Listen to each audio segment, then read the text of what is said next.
ඔයාලා හැමෝම හොඳින් කියලා හිතනවා.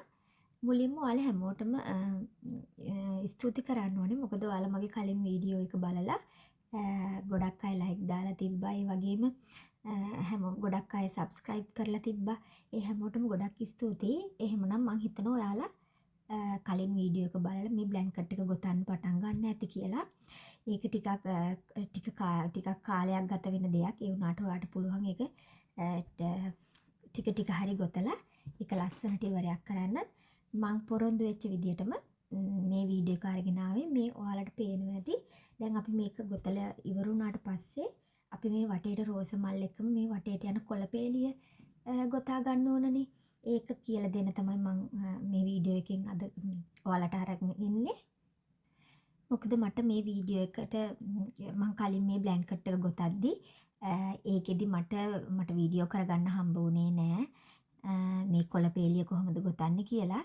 ඒක නිසා මම ඔයාලට අද වෙනමම තමයි මේ පෙන්වන්න යන්නේ. මම මේක ගොතාගත්තා ඔයාලට පෙන්වන්න ඕන නිසා ඔයාලට දැන් ඒ කියන්නේ අපි දැන් මේ බ්ලැන්කට් එක ගොතලා ඉවර වෙනකොට මීට වැඩි ලොකුවට එනවනේ.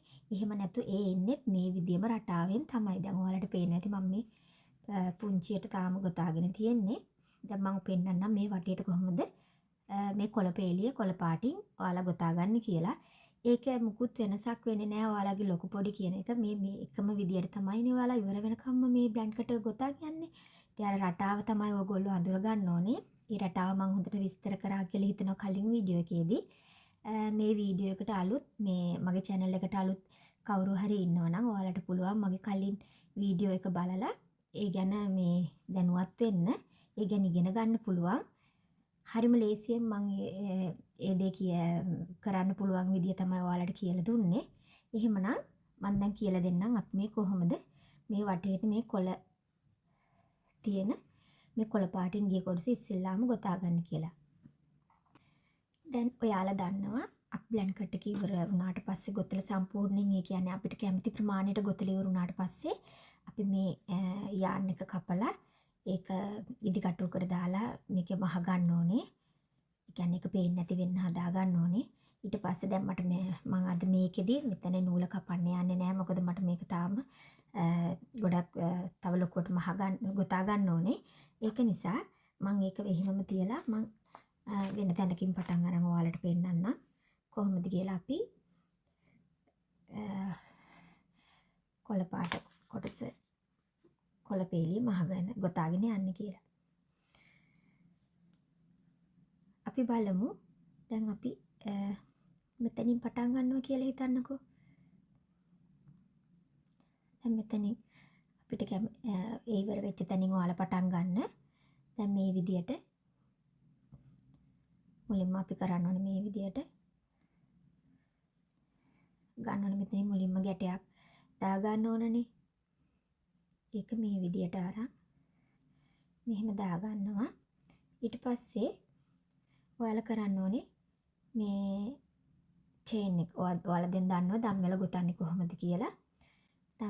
දම්වැල් අපි ගොතන්න ඕනේ 5ක්. දම්වැල් 5ක් ගොතා ගන්න ඕනේ. 1යි 2යි 3යි 4යි 5යි. ඊට පස්සේ ඔයාලා කරන්න ඕනේ දැන් මේ අපි මෙතනින් පටන් ගත්ත මේ චේන් එක නැතුව චේන් දෙකක් ගණන් කරන්න ඕනේ. ඔයාලට පුළුවන් චේන් දෙකක් ඒ කියන්නේ මම පෙන්නන්නම්. මේකයි මේකයි. දැන් මේ අතරනේ චේන් ටික තියෙන්නේ. ඒකේ දැන් අපි ගෙතුවේ මේ චේන් එකෙන් මේකෙන් තමයි මේ දන්වැලෙන් තමයි අපි දාලා ගත්තේ. ඒකේ නැතුව ඊළඟ එකයි මේ දෙකම නැතුව මෙතනින් තමයි ඊළඟට කටුව දාන්නේ.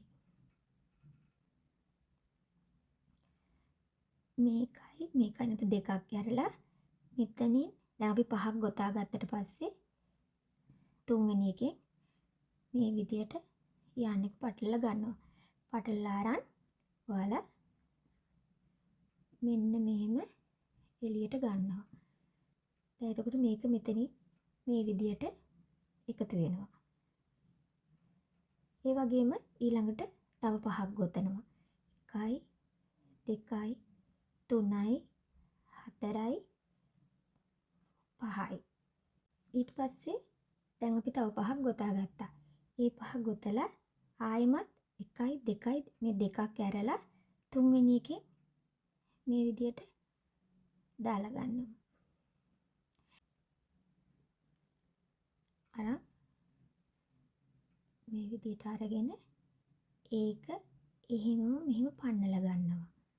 එතකොට මෙතනින් මේක මේ විදියට හයි වෙලා හිටිනවා. ඊට පස්සේ ආයෙම තව පහක් ගොතනවා. 2යි 3යි 4යි 5යි. ඊට පස්සේ ආයෙම 1යි 2යි දෙකක් ගණන් කරලා තුන්වෙනි එකෙන් මේ විදියට දානවා. එහෙම දාලා මේ විදියට ගන්නවා. දැන් ඔයාලට පේනවා ඇති මේ විදියට ඔයාලා කරන්න ඕනේ. මෙහෙම වටේටම මුලින් මේ විදියේ මේ රටාව ගොතාගෙන යන්න ඕනේ. මේක ගොතාගෙන ගියහිල්ලා දැන් මේ වටේටම ඔයාලා මේක ගොතන්න ඕනේ. ඒක ගොතලා ඉවරුනාට පස්සේ දැන් අපි හිතමු දැන් ඔයාලා ගොතලා ඉවරයි කියලා. ඒක ගොතලා ඉවරුනාට පස්සෙම ඊළඟ කොටස යනවා. ඔයාලට පුළුවන් එතනින්ම ආයෙ පටන් ගන්න. දැන් අපි හිතමු දැන් මම මේ ගොතලා තියෙන්නේ මේක තමයි. දැන් මම මේ වටේටම ගොතලා ඉවරයි කියලා හිතන්න. ඊට පස්සේ මම පෙන්නන්නම් ඔයාලට. දැන් මේ විදියට නූල තියෙන මේක තමයි අවසාන ගොතපු එක.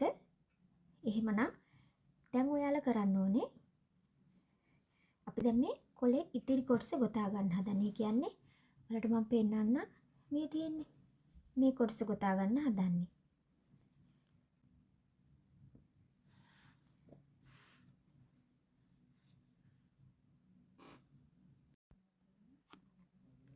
දැන් මම ඔයාලට පෙන්නන්න ඕන නිසා මේ ටිකෙන් මම කරලා පෙන්නන්නම්. එහෙම නැත්නම් ඔයාලා මේ ටික වටේටම ගොතා ගන්න ඕනේ. මේ වටේම මේ පේලිය යන්න ඕනේ කොළ පාටින්. ඊට පස්සේ ඔයාලා ඊළඟට කරන්න ඕනේ දැන් මේ අවසාන එක කියලා හිතන්න. දැන් ඔයාලා සම්පූර්ණයෙන් වටේ ගොතලා ඉවරයි. එහෙමනම් ඊළඟට ඔයාලා කරන්න ඕනේ අය ඉවර වෙච්ච තැන මේ වගේ එකක් තියෙනවනේ. දැන් මේ වගේ අපි වටේට ගොතාගත්ත මේ පළවෙනි එකෙන් ඔයාලා චේන් මෙතනදී චේන් ඔයගොල්ලෝ 3ක් ගොතා ගන්න ඕනේ ඉස්සෙල්ලම. 1යි 2යි 3යි. චේන් 3ක් ගොතලා ඔයාලා මේ විදියට පටලලා අරගෙන ඩබල් ක්‍රොෂේ එකක් තමයි අපි දැන් ගොතන්න යන්නේ. මෙහෙම මේක ඇතුලෙන් දාලා මේ විදියට ගන්න ඕනේ.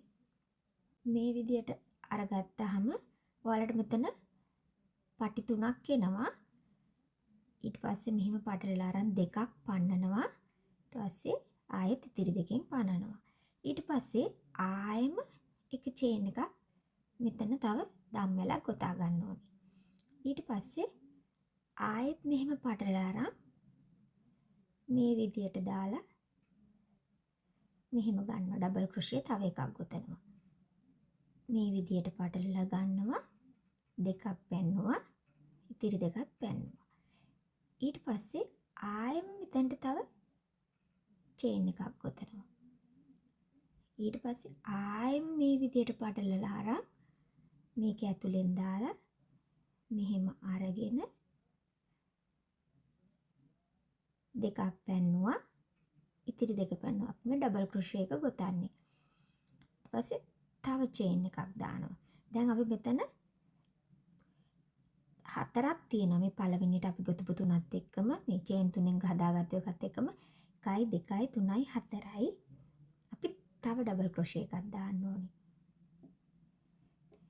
මෙහෙම.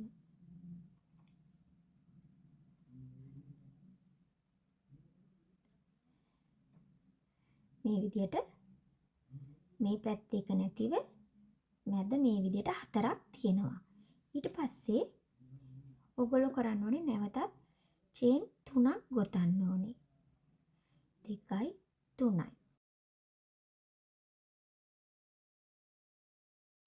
ඊට පස්සේ ඒක දාන්න ඕනේ මේ මෙතනින්. ඔයාලට පේනවා ඇති මේ දෙක එකතු වෙන තැන මේ එකතු වෙන තැන තියෙන මේ මෙතනින් තමයි ඒක දාලා ගන්නෙ. ඒක දාලා අරන් ස්ලිප් ස්ටිච් එකක් දාගන්න ඕනේ. මෙන්න මේ විදියට. ඒ කියන්නේ කිසිම මේ යාන් එක පටලලා ගන්නෙ නැහැ. මේ විදියට තමයි තියෙන්නේ. එතකොට අපි මුලින්ම කරා දන්වැල් 3ක් ගොතා ගත්තා. ඊට පස්සේ ඩබල් ක්‍රොෂේ එකයි, ඊට පස්සේ චේන් එකයි, ඩබල් ක්‍රොෂේ එකයි, චේන් එකයි, ඩබල් ක්‍රොෂේ එකයි, චේන් එකයි, ඩබල් ක්‍රොෂේ එකයි. ඊට පස්සේ චේන් 3ක් ගෙතුවා. ඊට පස්සේ මෙතනින් සම්බන්ධ කරා. දැන් ඊළඟ එක කරන්න තියෙන්නේ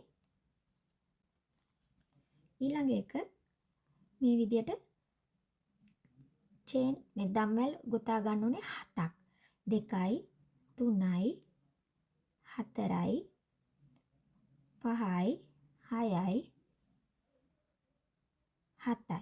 මේ දම්වැල් 7 ගොතාගෙන ඔයගොල්ලෝ කරන්න ඕනේ දම්වැල් 4ක් ගණන් කරන්න ඕනේ. එහෙම නැත්නම් මේ මෙතන මුල සිට දම්වැල් 3ක් ගණන් කරලා ඒ තුන්වෙනි එකෙන් මේ විදියට මෙහෙම දාලා මෙහෙම අරන් සිංගල් ක්‍රොෂේ එකක් ගොතා ගන්න ඕනේ. මෙහෙම පටලලා ගත්තා. සිංගල් ක්‍රොෂේ එකක් ගෙතුවා. එතකොට මේ විදියට එනවා. ඊට පස්සේ නැවත දන්වැල් 3ක් ගොතන්න ඕනේ. 1යි 2යි 3යි. ඊට පස්සේ ඒක මේක මේ ඊළඟ එක තියෙන්නේ. දැන් අපි මේ ඊළඟ එකට ගොතන්නේ. මේ විදියට ඊළඟ එකෙන් මෙන්න මේ එකතු කරලා තියෙන සම්බන්ධ කරලා තියෙන තැනින් තමයි ඒකත් දාලා ගන්නෙ. මේ විදිහට ස්ලිප් ස්ටිච් එකක් දාලා ඒකත් සම්බන්ධ කරනවා. දැන් ඔයාලට පේනවා ඇති මෙහෙම තියෙනවා. දැන් ඔයාලට මම පේන තව එකක් ගොතන්නම්. තව කොලයක් ගොතලා පෙන්නන්නම්. මේක හරිම ලේසි. ඔයාලට try කරොත් බැරි වෙන්නේ නැහැ. පොඩ්ඩක් බලන්න මේක මේ විදියට ගොතා ගන්න පුළුවන් වුණොත් ඔයාලට මේ වගේ දෙයක් විශාල මුදලකට අලෙවි කරගන්න උනත් පුළුවන්. ඊළඟට මම තව මේ විදිය කොලයක් ගොතලා පෙන්නන්නම්. ඔයාලට කරන්න ඕනේ මුලින්ම චේන් 3ක් ගොතා ගන්නවා. 2යි 3යි. ඊට පස්සේ මෙහෙම පටලලා අරගෙන ඩබල් ක්‍රොෂේ එකක් තමයි ගොතන්න යන්නේ. ඒක මෙතනින් තමයි ගන්නෙ. කටුව මේ විදියට දාලා ගන්නවා. ඩබල් ක්‍රොෂේ එකයි. ඊට පස්සේ චේන් එකක් ආයෙ ගොතනවා. ආයෙ ඩබල් ක්‍රොෂේ එකයි. ආයෙ චේන් එකයි.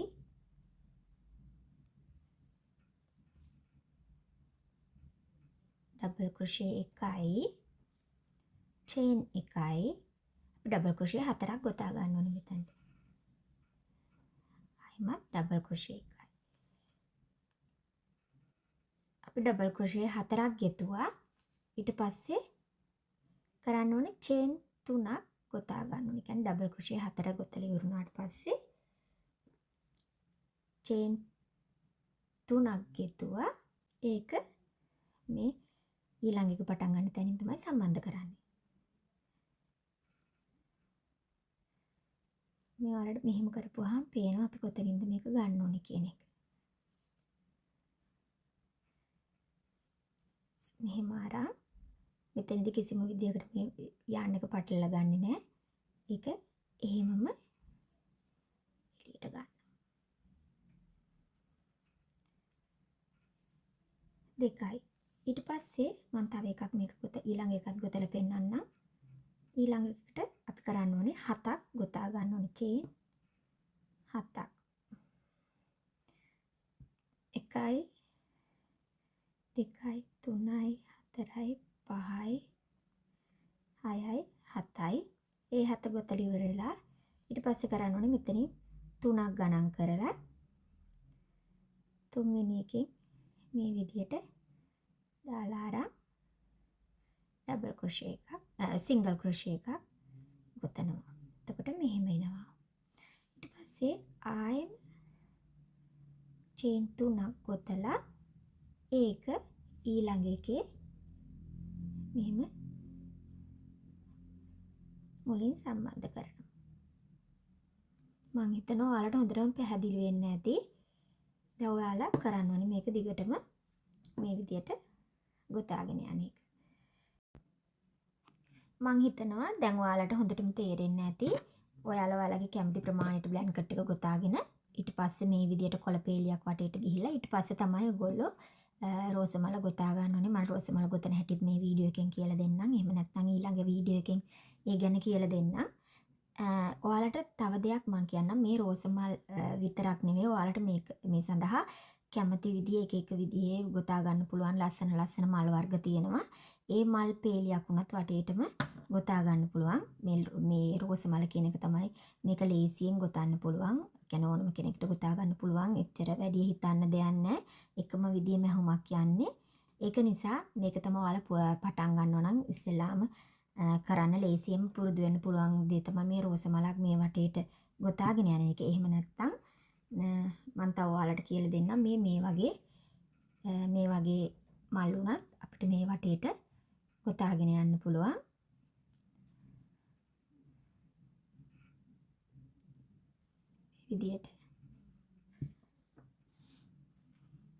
මේ විදියට වටේට හිටින මේ විදියට ගොතන්න පුළුවන්. මම මේ ගැනත් ඊළඟ ඉදිරි වීඩියෝ එකකදී ඔයාලට කියලා දෙන්න බලාපොරොත්තු වෙනවා. එහෙමනම් ඔයාලා හැමෝටම ලස්සන්ට ඔයාලා ගොතන්න ගත්තනම් ලස්සන්ට ගොතලා තාමත් ඉක්මනට ගොතලා ඉවර කරන්න ලැබෙන්න ඕනේ. ඒ වගේම ඔයාලා එහෙම ගොතපු අය ඉන්නවනම් මගේ Facebook එකට ලස්සන්ට ෆොටෝ එකක් දාලා බලන්න මටත් හරි සතුටුයි එතකොට. මොකද මම කියලා දීපු දෙයක් කවුරු හරි කෙනෙක් ඉගෙන ගත්ත කියන දේ ගැන මට සතුටු වෙන්න පුළුවන්. එහෙමනම් තවත් ඔයාලට ඉදිරියේදී මම බෑග්ස් වර්ගත් ගොතනවා. ඔයාලට ඒ ගැනත් මම පුංචි වීඩියෝ ටිකක් අරගෙන එන්න බලාපොරොත්තු වෙනවා. එහෙනම් අද වීඩියෝ එකෙන් ඔයාලා මොන හරි දෙයක් ඉගෙන ගත්ත කියලා හිතනවා නම් ලයික් එකක් දාලා channel එක subscribe කරන්න අමතක කරන්න එපා. යාළුවන්ටත් බලන්න share කරන්න. එහෙනම් තවත් අලුත් වීඩියෝ එකකින් හම්බ වෙමු. හැමෝටම සුබ දවසක්.